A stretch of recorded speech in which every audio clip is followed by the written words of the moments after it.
Hello and welcome to our first session of the Ontario Network of CAPC and CPNP projects virtual online conference. And I'm very pleased to introduce our first speaker, Janna Martin from the Center for Community-Based Research is going to talk about needs assessments and impact evaluation. Janna is a community-based researcher with over 5 years of experience working across sectors in program evaluation, applied research, facilitation, and training. Janna has worked at the Center for Community-Based Research since 2018 in a variety of areas such as mental health, early childhood and prenatal programs, EDI, disabilities, youth and refugee resettlement. She also has a PhD. She is a PhD student at the University of Guelph in the interdisciplinary program, Social Practice and Transformational Change. And Janna is also a longtime friend and colleague of the network, having supported us in our own internal evaluations for many years. So it's a delight to have you here, Janna. Thank you, Sydney, for that introduction. You're welcome. Yes, I was going to mention that we've been collaborating for a number of years now, so it's wonderful to be a friend of the network. My organization just celebrated its 40-year anniversary. We're a nonprofit organization located in Waterloo, and we function as a social enterprise with no core funding and an entrepreneurial spirit. And that's the Center for Community-Based Research. For short, we just go for CCBR. This session will describe needs assessment and impact evaluation, as well as their potential uses and benefits for CAPC CPNP projects. Perhaps you already conduct evaluation. I hope this session will be useful for beginners, as well as for those who are more experienced. I will sprinkle in some promising practices for designing, implementing, analyzing, and reporting on evaluation to build responsive and supportive communities. A discussion will follow in the last 15 or 20 minutes about what you find to be challenging about evaluation and what resourcing you would like to have to gather and use evaluation. This discussion today will inform the Ontario Network's next steps in resourcing projects on this topic, as we have an upcoming project together on this topic. The outline for today is to talk about what is community-based evaluation. For simplicity, I have categorized needs assessment as part of evaluation, but for some scholars and practitioners, needs assessment is a precursor to evaluation. Then I'll talk about why is evaluation useful, when is it a good time to conduct needs assessment and impact evaluation in particular, a few tips and tricks for how to conduct them, and then let's discuss at the end. So if you do have questions that come up as I'm chatting here, you can put them into the chat of Zoom, and Sydney's going to keep track of them, and then we'll come back to them later. The word for evaluation at first might not seem inspiring. However, evaluation can be embraced as an opportunity for strategic learning, evidence-based decision-making, innovative, reflexive practice, and more. Evaluation can be defined as an organized and systematic approach to collecting information. Perhaps you already collect a lot of information. What sets evaluation apart is that it's systematically collecting to answer research questions. You can collect information about a variety of things, such as your activities, your impact, or your effectiveness, and this will help to improve a program or an organization and describe its accomplishments. More specifically, community-based evaluation is an approach that involves active participation of stakeholders, those whose lives are affected by the issue being studied, in all phases of evaluation for the purpose of producing useful results to make positive changes.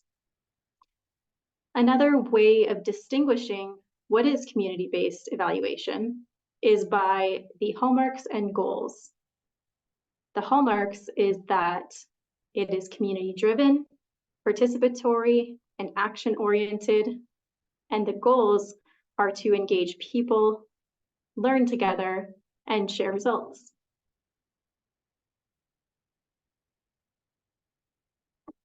Why evaluate your programs in early childhood and prenatal programs? Generally, evaluation helps to better understand how our practices, programs, or policies, how are they working, and what might not be working, and for whom are they working. Evaluation can improve existing practices and programs to optimize child development and prenatal support. And more, as you may know, program managers are asked to provide successful evaluation results when seeking or renewing funding. So these evaluation results can help to strengthen your funding applications. When it comes to community-based evaluation, there appears to be even more benefits. Community-based evaluation ensures that the evaluation is relevant to your stakeholders.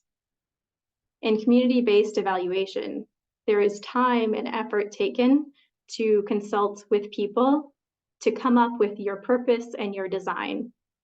And when the evaluation design is customized in this way, it will make the results more useful. It also promotes a greater engagement of stakeholders. Those stakeholders could be internal, for example, staff and volunteers, or external to the organization, such as clients and partners. And through this engagement, you can identify successes and areas for improvement in culturally sensitive and a practical manner. Finally, community-based evaluation is local, and it provides timely evidence that supports action and decision-making. I'll describe a little bit more about what I mean by needs assessment, and I want to explain that often needs assessment is together with a resource assessment. It has this dual focus on needs and problems in the community, as well as strengths and resources. A focus on needs without resources is an incomplete picture, and vice versa, which is why needs and resources are explored together. To build an effective intervention, such as through your programs and services, we need to understand both the problems and the strengths in a community. Needs and resource assessment, of course, is a form of research. It's empirical and systematic, and it can help to set up programs, perhaps create a new program based on what you learn. And then after setting up these programs, they can be evaluated later on. I chose this picture because I think of needs and resource assessment as collecting information about your community, your environment, which are the strands, and then your intervention or your programs is the braid, as you're braiding together needs and resources. That's how programs are designed. When to do a needs assessment. Perhaps your community situation is changing, or you think there might be a change. A needs assessment can help to check out assumptions about people's needs in order to build your intervention. When you suspect the programs are working for some people, but you are missing perhaps a diversity that exists in your community, a needs assessment could bring a greater understanding of equity, diversity, inclusion practices needed to fulfill your mandate. By conducting a needs assessment, you could influence public opinion or the opinion of a donor about why you may require funds for greater equity work. Perhaps your organization is thinking of extending or expanding programs, or a need is identified and no one else fills it. Or maybe you're receiving requests for services that are not yet provided. A needs assessment can indicate how to best use those resources and do so with accountability. An added benefit of needs assessment is that it can provide community outreach by involving people you do not yet serve to identify their own struggles and build on their own collective strengths. I'll talk next about what is impact evaluation. This type of evaluation investigates what impact your organization or program is making and for whom. This can also be called an outcomes evaluation. The words impact and outcome can be used interchangeably. There are varying levels and dimensions of impact. For example, you could be looking at impact on clients, on partners, on the community, or on social systems at large. Impact evaluations can help discern where your organization or your program is making a contribution to social change, where many other factors are contributing as well, and perhaps where a change in your community can be attributed to your organization. The difference between contribution and attribution are important to distinguish in evaluation. I chose the picture of a ripple because I think of impact as perhaps the immediate impact on the client, but it ripples out into the larger community and social system. And in water, there's many other factors involved in your work in the environment that change how your programs and services are being received. That's just how my visual brain works. When to do an impact evaluation. Perhaps your program has been running for some time and you want to start to measure what change is it making. When you notice that the program might not be making the intended impact, or there might be unanticipated impacts and you want to understand them better. When you want to understand what impact the program makes over time. So for example, you can design an impact evaluation that looks at the client's journey over time. Where are they at when they first enter the program? Where are they at in 2 months, 6 months, or when they exit the program? And then that can help to show what are the impacts over time. Or perhaps you want to conduct an impact evaluation to consider a new dimension of impact.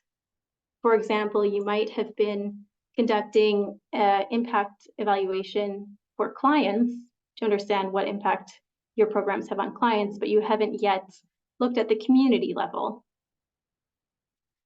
And finally, of course, a good time to conduct impact evaluation is when you need strong evidence for funding applications to convince the funder how the money is going to be used to make impact in the community. Okay, that brings us to the big how. There is a lot behind the how of community-based evaluation. And I recognize that likely people are here with very different levels of experience in evaluation. So I'm going to attempt to be both broad and specific.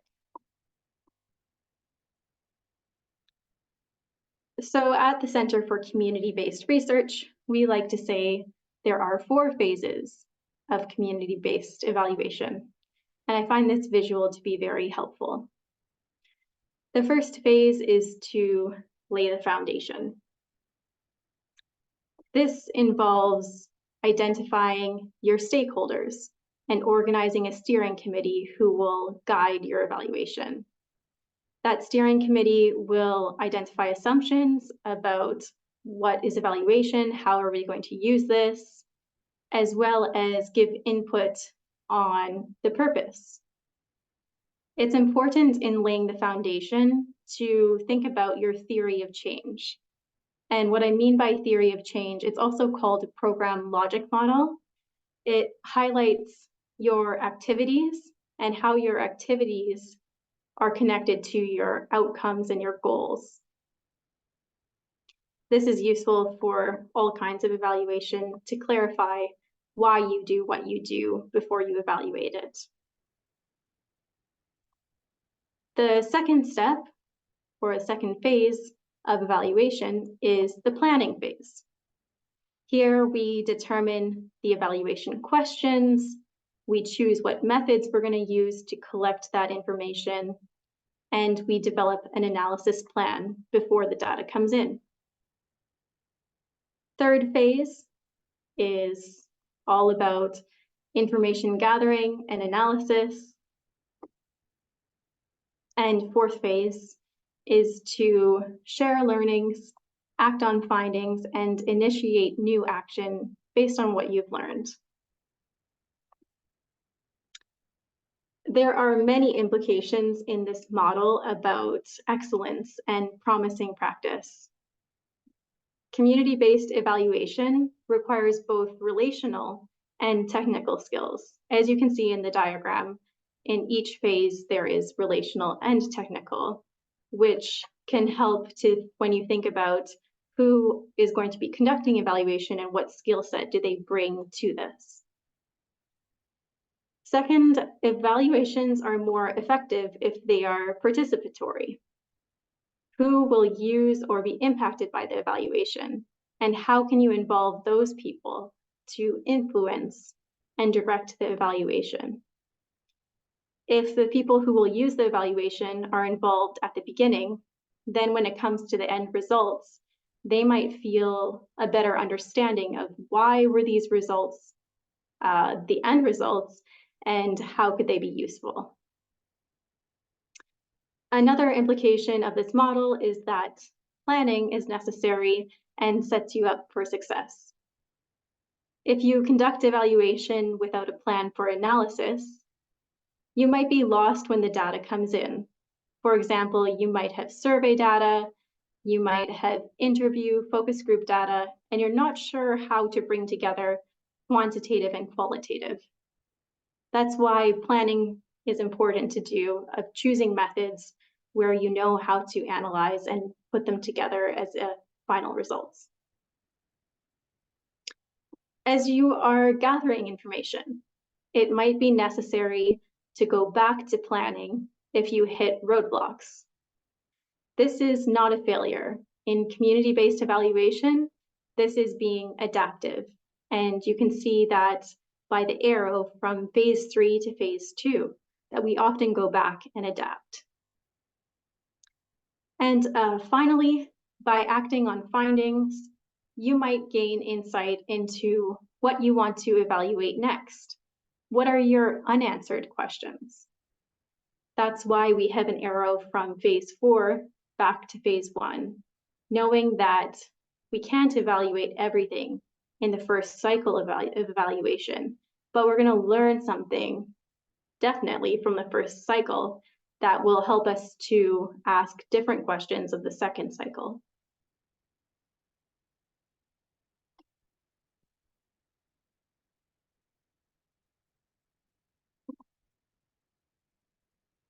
Sorry, it's just frozen. Oh, there we go. I think I got it. So thinking about all the phases of community-based evaluation. How do you know if your organization is ready? As you may have learned through this presentation, evaluation is truly a team effort. Some questions you might ask to assess your readiness is, does the organization have the capacity to provide data for the evaluation? Does the organization have the resources and skills to carry out all the evaluation activities? If there is not capacity in certain areas, can you get external support? Are the timelines doable, given the available resources and the organization's context? And finally, does the organization have the funds and/or the people to take action on what is learned from evaluation? You could imagine some possible results. What would be the consequences to your organization if they actually happened? Is your organization able to respond when you learn about gaps and needs? A way to visualize this evaluation capacity is that it occurs on various levels. At the individual level, you're thinking about what are the skills, knowledge, and attitudes of people on the evaluation team? Are they ready? At an organizational level, do you have the required resources? And do you have that supportive culture? Because sometimes when you get into evaluation, it's hard work when it comes to difficult questions about how resources are being used. So is the culture allowing of those questions?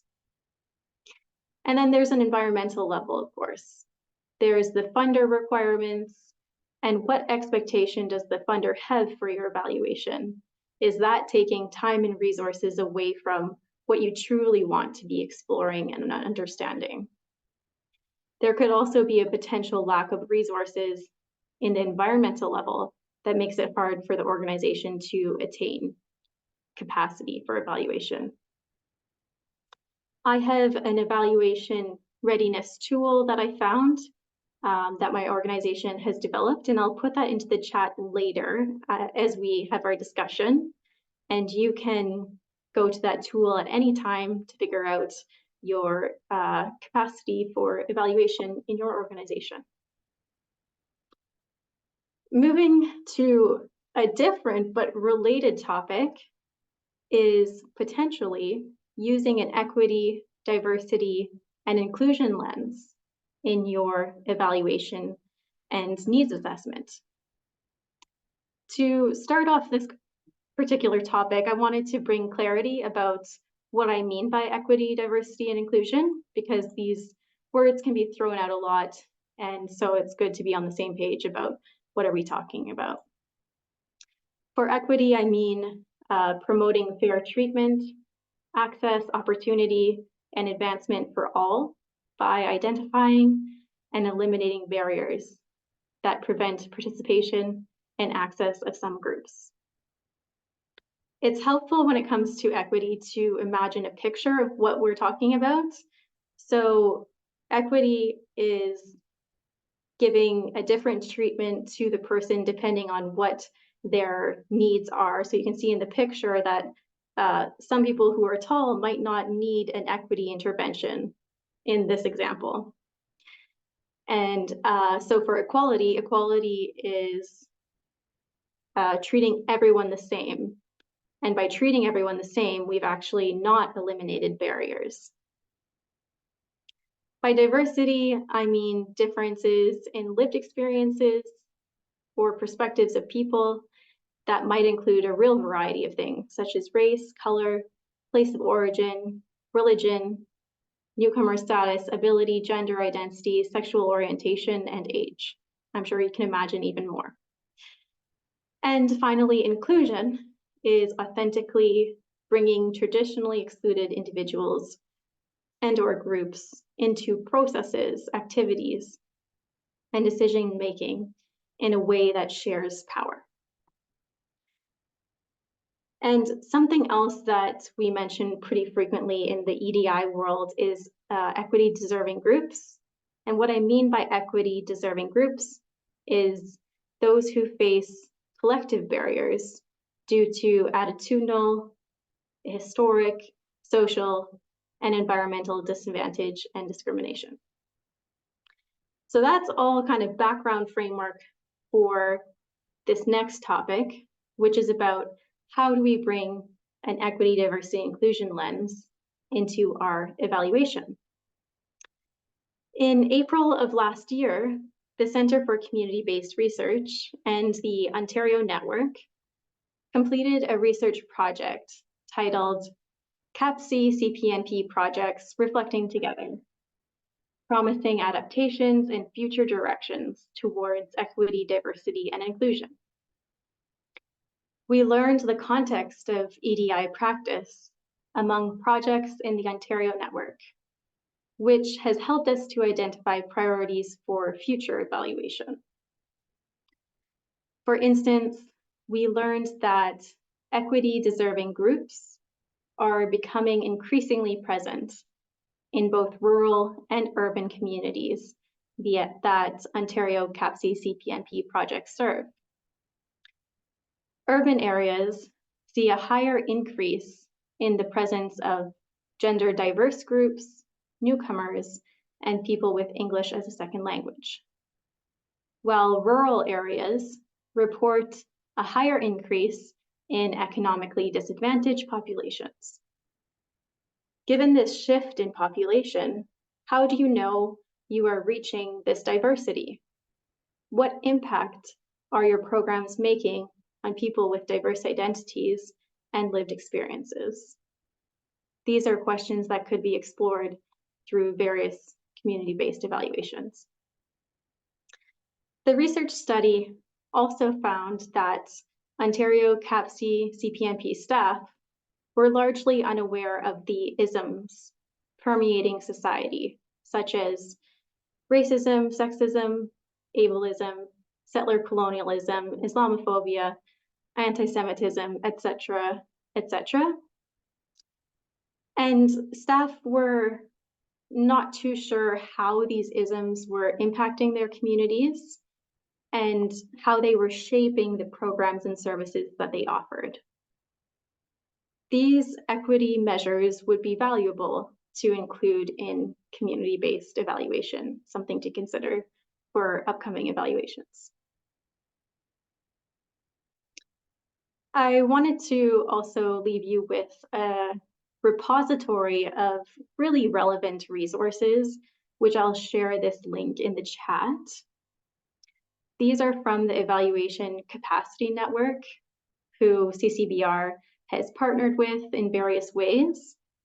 And some of the resources in this repository are specific to early childhood programs.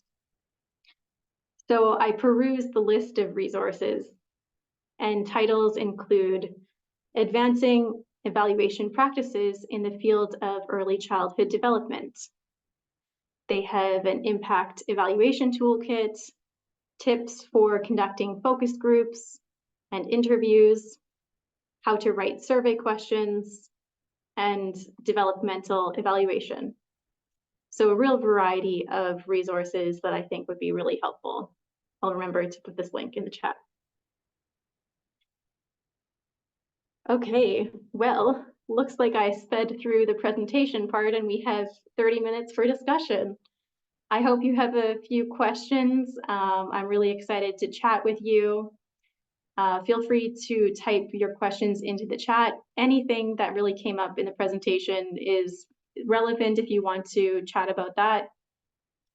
And at the same time, I have a list of questions. Hopefully it's not too much, but I would also love to know what pitfalls or challenges do you face when conducting or using evaluation? What do you need when it comes to training and resourcing to conduct needs assessment and impact evaluation? And perhaps anything that you want to talk about with challenges when it comes to using an EDI lens in your evaluation.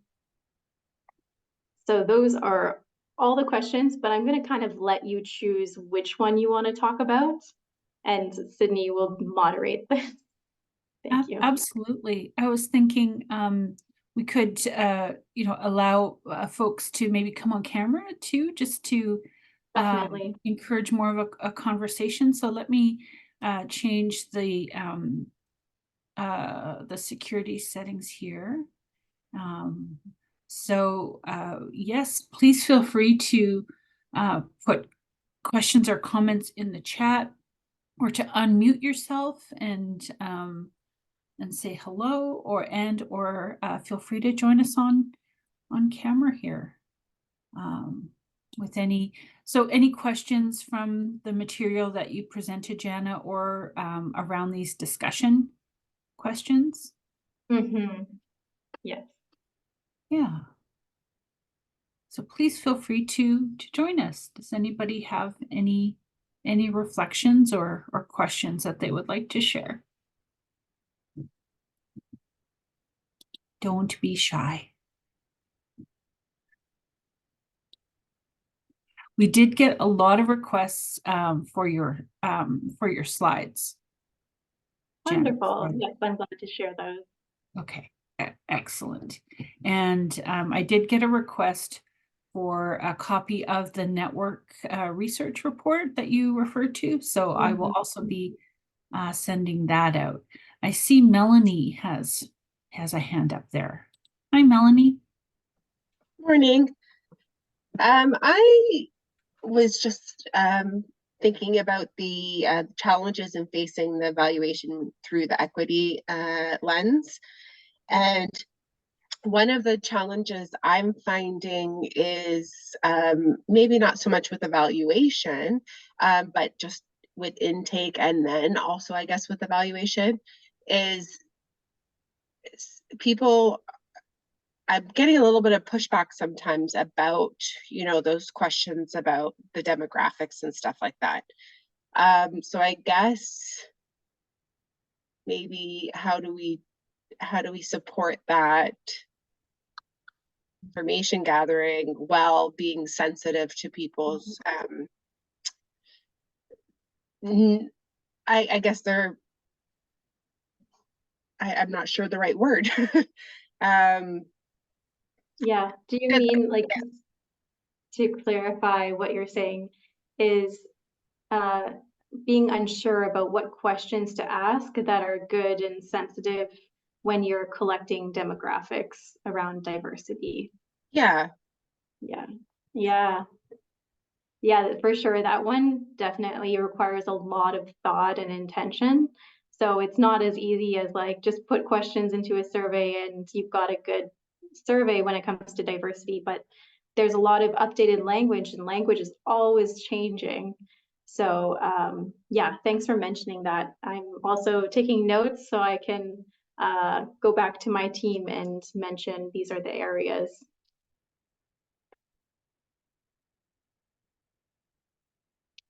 I see a hand up from Amanda.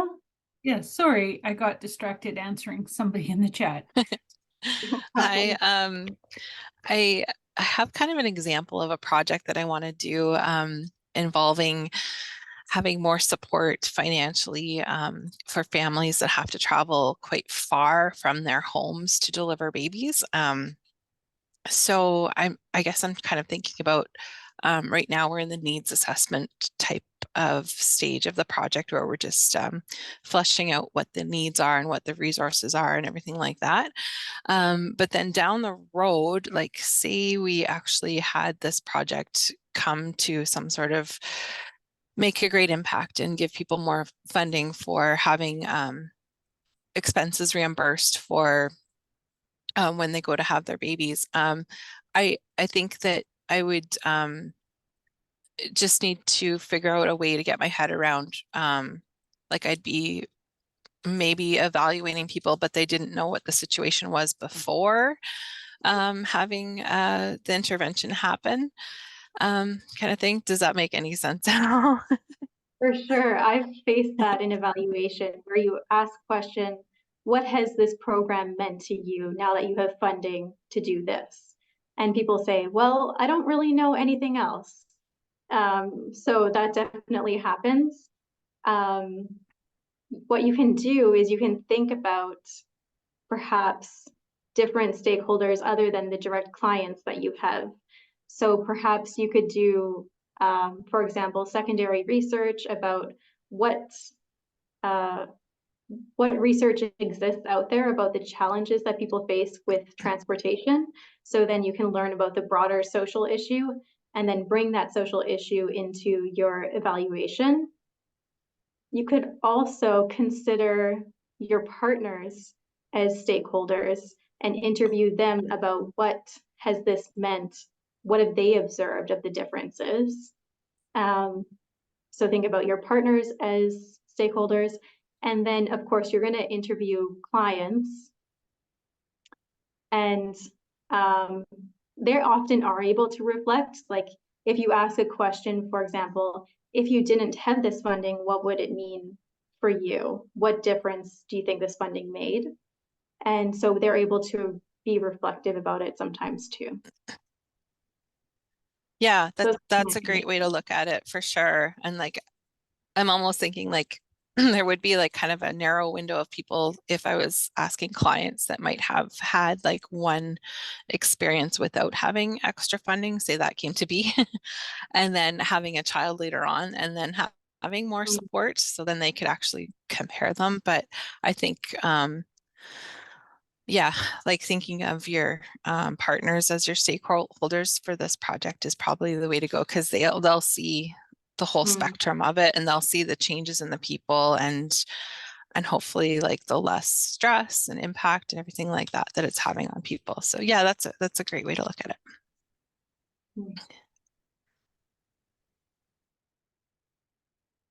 Janna, some folks with the screen share are having trouble seeing everybody. yes, Is there a way to maybe copy paste the discussion questions into the chat? Absolutely, yes. Thank you. I see when you've done that, Colleen has a question. Give Janna a moment to get the questions into the chat there. Go. That should do it. Thank you, Janna. So the discussion questions she posted are now in the chat, right? Yes. And then Colleen had a question. Hi, Janna. Nice to see you again. We've done some work with Janna and her team.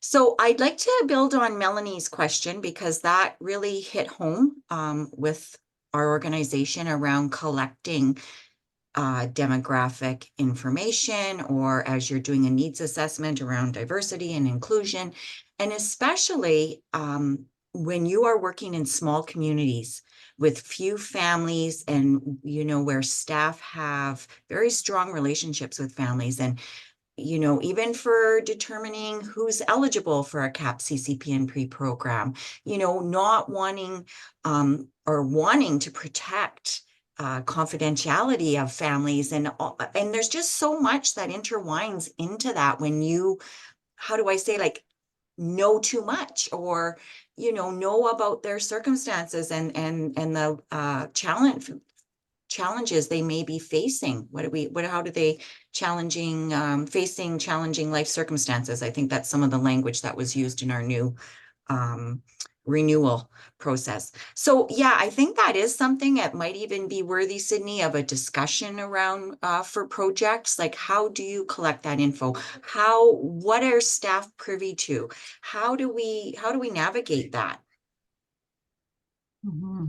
And the other item that's come up in our small communities, and Jan, I'm straying a bit around from evaluation, but it is around needs assessment. Then if you are offering targeted programs and you only have 4 families in that little community, it's very families talk. So people are, how do you maintain that confidentiality of other families with the universal group? Can you give me a little bit more information about the second thing? I'm trying to wrap my head around that. I apologize. I'm just at the childcare today and the children are coming in from outside. So some of our programs may be specifically CAPC, and then we also offer early on. So those are universal. However, if you have a community with few families and all the families come on the universal day and are, the families who are perhaps utilizing CAPC programs are then talking about, I was at this program, it might not be open to everybody. So If it's equity specific, like targeted towards equity deserving groups, is that what you're saying? yeah, I'm somewhat, for sure. Yeah. Mm-hmm. And people can feel that's unfair. Yeah. They're not easy questions. They're not black and white questions. I get that, but I'm just adding on to what Melanie brought forward. No, I love difficult questions. Get them out there. That's great. Can really help me to understand the context better. So I appreciate that. I think too. I am seeing, sorry, there's a few questions that have come up in the chat. So Melanie, you go ahead, and then I'll review some of the questions in the chat. I was just gonna say, piggyback on that and say, I'm finding that with everything that's been going on in the world the last 2 years, people are much more uncomfortable. I find when they are coming from one of those groups, some are uncomfortable sharing that information for fear of judgment, which obviously should not be happening. But I'm finding that there's a little bit more pushback with those questions because of the world that we're living in and all the things that are happening. So it's how do we become, supportive and reassuring when it's a piece of paper asking that and not us. Yeah, absolutely. And I think one aspect of how to be sensitive around that is giving an option to say, I prefer not to answer in every category, so they can choose if they want to answer or not. And of course, another way, it depends on if the staff knows the client, but instead of doing a paper survey, if there's capacity to do a one-on-one chat to have these questions so that you can get into more around what are the equity considerations for this client, which could help more on a personal level. Awesome. Lots of really great discussion and some discussion in the chat as well. There was a question from Amber asking, where would you recommend starting when it comes to training resources to conduct needs assessment? It's a very broad world and hard to know where to start. It is. Yeah, there's a lot out there. And I meant to put this into the chat earlier. So this is the repository of resources from the Early Childhood Network, or sorry, Evaluation Capacity Network, and they specialize in early childhood. And I think there would be something on here that would be very well vetted resources on needs assessment. They have hundreds, so I wasn't able to go through all of them, but I would say check here first. Yeah, that's what I would recommend. Thank you. Francine, I'm not sure if she's asking a question, but she says that I find that often we have difficult time getting people to fill out a survey. We often have a prize that will help, but still not as many as we would like to have. Getting the people we really would like their input on is often not the majority of people who answer the survey. So that challenge of getting to the people you'd really like to hear from. I don't know if you have any other comments about that, Janna. Yeah, there are a few different ways that you can conduct a survey. Some of them are less time intensive and some of them are more time intensive. So the quickest way to conduct a survey, of course, is to send it off by email and just wait for people to respond to it, send reminders. Another way to conduct a survey is to have a staff or a volunteer person do the survey verbally with the client, for example. And they would verbally go through the consent process saying, I'm going to keep all of this information confidential, and then ask the questions of the client verbally and then fill them out themselves in your survey software. That takes more time, but it can often help to increase the response rate. And another way to kind of increase your response rate, other than doing prizes, is to embed your survey in the onboarding, perhaps, or embedding it into check-ins. So for example, if your staff check in with clients every 2 months, to embed the survey into that, so it's part of the program and it's an expected part of the program, that can also help. But in the same way, I want to emphasize that surveys are always optional. So we never want to give people a sense that this is required or forced on them. Surveys should always be optional, and that's part of the consent process of choosing, yes, I want to participate, no, I don't want to participate, and which questions I want to answer. That's all part of consent as well. So that could be harder in a chatting situation because you know, the person might feel obliged in a way because they like you, they like the program or whatever. And so they might find it harder to say no. So we have to really work at making sure they know that they can say no without any consequences, without any ill will, that kind of thing. Absolutely. That's why there should always be a consent process before starting a survey, just to say a variety of things like this is optional. You choose which questions you feel comfortable answering. This is going to be kept confidential. These staff members are going to see the survey results and they're going to be anonymous. That kind of framing around how the survey results are going to be used and their participation. And then that helps them to know what they feel comfortable sharing, I think, a lot of the time.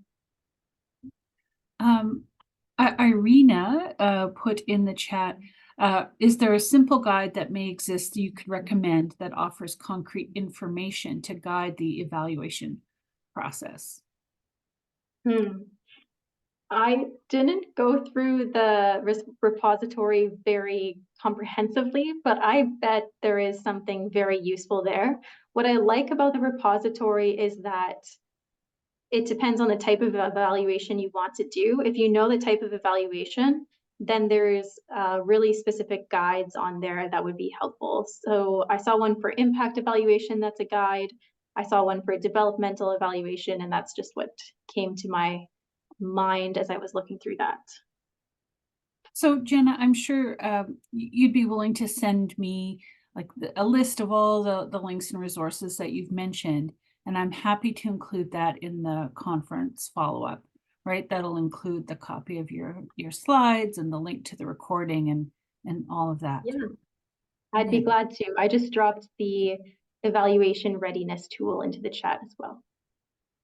Okay, and then I'm seeing some conversation about, again, the challenge Lee is mentioning, that it's difficult to come from a trauma-informed approach, collecting demographics and information, ensuring equity while being respectful, which is kind of what we were just talking about, of people receiving your services, yet also providing data for funders and sponsoring agencies.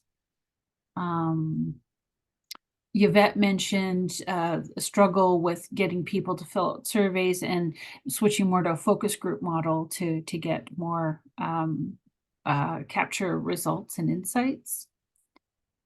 I'm just seeing if there's any more questions in here. Here's a question from Rosalind. Would local data from health units, municipalities, or vital signs reports help to paint the picture of local demographics to layer onto the program data? That would be incredible. I think that's an awesome idea. When it comes to demographics in your community, that can feel a little bit overwhelming at first, but there's various resources that you can go to, and it sounds like you know quite a number of places to look to understand and paint the picture of what your community looks like. Yeah. Awesome. And then Lee asked about the evaluation readiness tool link. So if that could be included in your list of resources, that would be awesome. And I think I've gone through the entire what's in the chat. So opening it up again to others here. Any other additional questions or comments? or Janna? Really appreciate you going through all of this with us. Oh, Roslyn, yes. I guess one of the challenges we have is with different sources of funding, different funders want different things. And so that's always the tricky thing, right? We've had one of our longtime funders reduce significantly this year, and they were using a results-based accountability framework. And they're shifting from that. This is a regional government in our area. I'm in Simcoe County. They want to transition all their funded projects over to HIFIS, which is being used in the housing and homelessness sector. So, you know, we're tracking information and pulling for our Public Health Canada Agency Canada needs, which is our significant funder, but we've had other funders as well. So just knowing how to build your data collection and impact evaluation so you can satisfy everybody. So I don't know that there's an easy answer, but I just wondered, you know, any thoughts or tips or tricks you might suggest. For sure. That's a wonderful question and good context to have. So what I would suggest in that case, and hopefully this is relevant, is that first of all, you want to know what are the evaluation questions that you have. What would be useful for you to know at the end of the day? What do you need to know in order to serve your population? So once you have those evaluation questions, usually it's 2 to 4. You don't want more than 4 because that could be overwhelming. Okay. Then you can organize what data are you already collecting under each of those questions. And then that can give you insight into, okay, I'm already collecting this. I know this part of the picture, but what I don't know is this other aspect. And it can help you to think about what additional methods would be useful to fill out the full picture of what you want to know. So absolutely, you want to be able to use the data that the funder requires, that hopefully it's useful in some way. But Yeah. often there's gaps in, well, I really need to know this, but the funder doesn't require it. So in that case, it can help to think about what are your main questions, what are you already collecting, and what could you collect? Okay, that's helpful. It's a good way to think about how to do a rethink on what we're already been doing and have been doing for quite a bit of time. So I think that's part of it, right? Is shifting gears, exploring other funding opportunities, and wanting to make sure you continue to collect the relevant data. The DEI lens is really helpful and timely for us. We're involved with our local immigration partnership. They do a anti-racism diversity campaign every March. So I was just in some training yesterday. But for us in Simcoe County, the demographics are shifting and have shifted significantly between 2016 and 2021. So there's real changing face to the community. And we do CAPC and CPNP. Newcomers now account for 35, almost 40% of our participants. So we really are we've built some real expertise, but just continue to ensure we're kind of meeting people where they're at. So they're ongoing conversations. We shifted really significantly to fully virtual. We're now back into a hybrid model. And we find a lot of our newcomer participants are the ones who are keen to get back in person. They're the ones who are really kind of hungry for those connections. So it's all a work in progress, I guess. I feel like I still have a lot to learn and I'm always learning. So it's I found that piece of your presentation really helpful. So thank you. Good to know. Thank you, Roslyn. I just want to let everybody know I put a couple links in the chat, one to a short session evaluation. So please share your thoughts. We'll be having an evaluation feedback form for all of our sessions today and tomorrow. I also put a link if you want to put in an entry for the grand prize giveaway. Feel free to click on that link and enter your information. And soon we'll get into our coffee card giveaways for this session, but before we get into that, just want to check in to make sure there are no other questions or comments for our presenter here. A lot of really great information shared for sure, and I really appreciate everybody's reflections and questions. But I don't want to cut anybody off if there was anybody else who had anything they wanted to say. Okay. Okay, well, I did my best in listening to Janna as well and coming up with some questions here. Let me start. And how we'll do it is the first person who comes up with the correct answer in the chat. So I'll put the question in the chat and I'll also share it out loud. How many phases of community-based evaluation did Janna share? Look at that. I didn't even finish the question. People, you are all a really smart bunch. That's awesome. I have Sherry Beaton as being the first person, so congratulations, Sherry.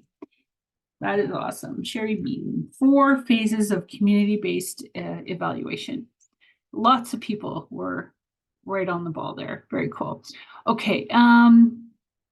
Okay, here's another one. Copy, paste. Okay. A focus on needs without a focus on resources is a blank picture. I may not have phrased that really well, but Ellen got it. A focus on needs without focus on resources is a incomplete picture. And I see some Lee's there, but I think Ellen, Ellen B squeaked in for this one. Congratulations, Ellen. And let's see, one more.